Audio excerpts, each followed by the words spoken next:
Hello there, Mad Mike here, and welcome back to the channel. So today I'm going to this is going to be kind of a dual video. This is going to be both a breakdown of the new trailer that has come out for Martin Scorsese's The Irishman, as well as an analysis of what this film means for the Netflix platform. But first, we're going to do the breakdown of the trailer. We're going to examine the movie a little bit. So the trailer came out a couple days ago. I kind of just, I breezed by it a little bit, but, I decided to do a video on it today. Now, most of the trailer basically is set around this phone conversation that Robert De Niro's character, Frank Sheeran, is having with Al Pacino's character, who is Jimmy Hoffa. And keep in mind, this is a real life. This is based on real events.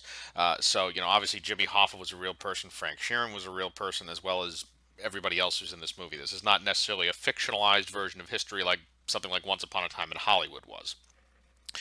So, the phone conversation is basically Jimmy Hoffa trying to recruit Robert De Niro, or Al Pacino trying to recruit Robert De Niro to work for him as a hitman. And Frank Sheeran was a hitman for Jimmy Hoffa and for the mob, or he worked with Jimmy Hoffa and also worked with the mob, most notably the Bufalino family. Um, and we kind of go through this interesting little phone call where, back in the day when you are, you know, this did happen in real life, even though it's kind of a movie thing, is they would talk in code on the phone. And there's this really great little scene where, or this little great line where Al Pacino is saying, like, I hear you paint houses.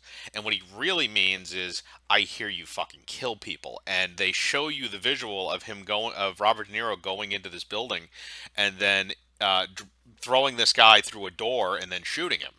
And then it cuts back to him and says, "Yes, I do." And it has that mob feel. It has that Goodfellas feel that Scorsese is very good at replicating. He's done it with a lot of other films since then, but he is really good at kind of replicating that mob feel, that tension, because you know that all of these guys know what can happen. Uh, and they're all ready for it, but the audience isn't necessarily ready for it. And when it happens, the audience is caught off guard, even though it's supposed to be something where these characters know that something bad could happen at any moment. If you piss off the wrong person. And it goes through this montage where they show a lot of the stuff with Robert De Niro, shows his family, a lot of the stuff involving Jimmy Hoffa and the Teamsters. They're pushing taxi cabs into New York Harbor, blowing up buildings. They show that they're moving weapons and stuff around. They show some stuff with the Kennedy assassination, which is a little bit interesting, which seems like they're trying to tie that into why Jimmy Hoffa was killed or something like that. It seems like that's somewhat tied in. Even though that's kind of the outlier of the trailer. And then Joe Pesci is also in this as Russell Bufalino, and it's notable that Joe Pesci essentially came out of his acting retirement to be in this movie because Martin Scorsese kept bugging the hell out of him. But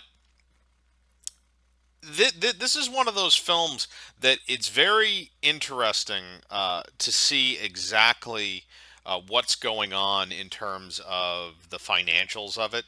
And I'm skipping ahead a little bit. I'll get to that stuff in a bit. But that pretty much encompasses the trailer. It's not. It basically shows you exactly what you need to see. You get introduced to the main characters, which is Joe Pesci, Robert De Niro, and Al Pacino, and then Harvey Keitel is also in this, by the way, even though he doesn't really show up that much in the trailer.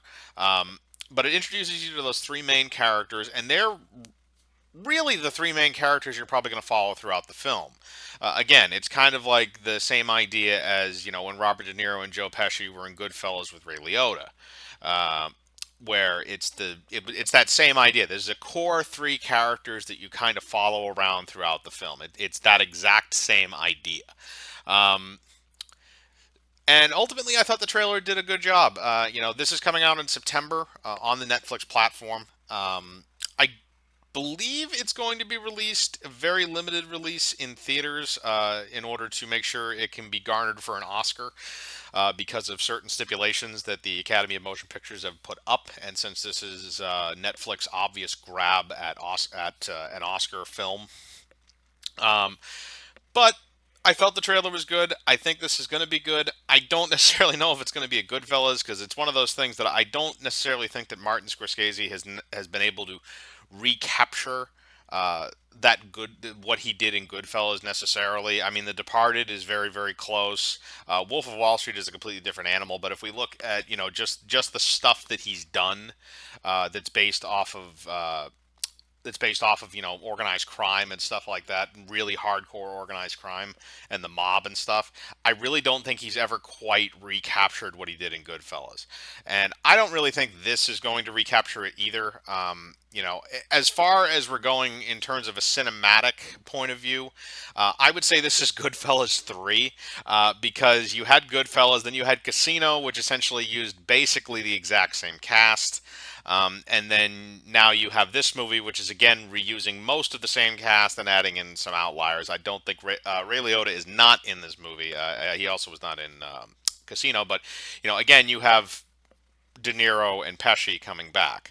So as far as I'm concerned, this is kind of the unofficial crime trilogy with De Niro and Pesci, that were filmed by Scorsese.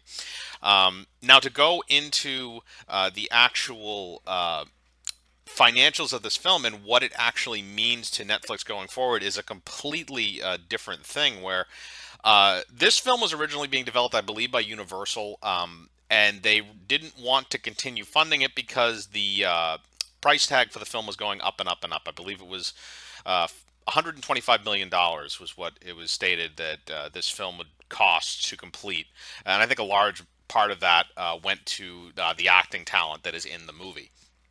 Now, in saying that, they then offered the rights to the film up to a buyer, and Netflix became that buyer.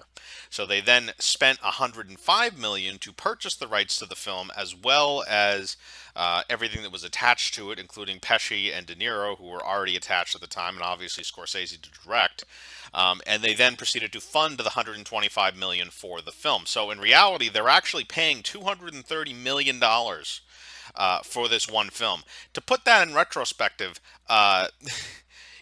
Star Wars: The Force Awakens cost, I believe, 245 million. So you're saying a Martin Scorsese movie, monetarily, even though the actual budget is only 125, in reality they're paying almost as much as that. So they need to have some kind of a show back for this. Now this is also Netflix trying to keep their foot in the Oscar door, because they did take home 3 Oscars with the film Roma last year, but they are looking to keep that up, and this is this is basically their way of doing that, is bringing in Scorsese and bringing in all these actors and doing this film. Now, as for what that means for Netflix, they need this film to succeed. If this film does not bring them back the numbers that they want to see from it, this could be very, very bad for them, because Netflix is already having financial problems. They're already having very, very bad financial problems in certain things. And I went over the film that they bought before Red Notice in another video, which stars The Rock and Ryan Reynolds. And apparently there's also a third film that they bought for a sizable amount of money in addition to both of these films. And it's totaling over $500 million for 3 films that they're producing, which is a large amount of money considering how many pies Netflix has its fingers in at this point. So they have a lot riding on this movie, and they have, in addition to the other 2 films as well. But this is the most expensive one out of those 3 because of the budget and the purchasing of the film. So this is going to be interesting moving forward, seeing the numbers come out from this if Netflix decides to release them. But again, you know, this is Netflix taking gambles because they have to at this point, because they know that Disney Plus is on the horizon, and they know that Amazon Prime is getting more traction because of stuff like The Boys, as well as Hulu and other things like that. People are catching up to them. And they know if they don't do something and they don't elevate their platform to a whole other level, they are going to get consumed and they are going to eventually possibly get left in the dust. Now, as far as uh, whether I think this film will meet those expectations. I don't necessarily know what they're expecting from this, but it's got to be something big. It's got to be like a Bird Box level, probably more than that. Because I remember when Bird Box came out, there was this whole big thing about, the movie garnered so many views and whatever and all this stuff. And uh, you're going to need to see something similar, probably more than what that film did for The Irishman in order to have it seen as a success. This is going to have to be a staple piece of Netflix. Um, and if they don't, like I said, they're going to be in big trouble. But that's my opinion. I want to know yours. What opinion do you have on The Irishman? Did you like the trailer? Put your comments below. Again, I like to know what you're thinking. As usual, I will link the trailer below, so if you would like to watch it, you can. Hit the bell for notifications, hit the like button, subscribe, and remember, I live my life free of compromise. Do you?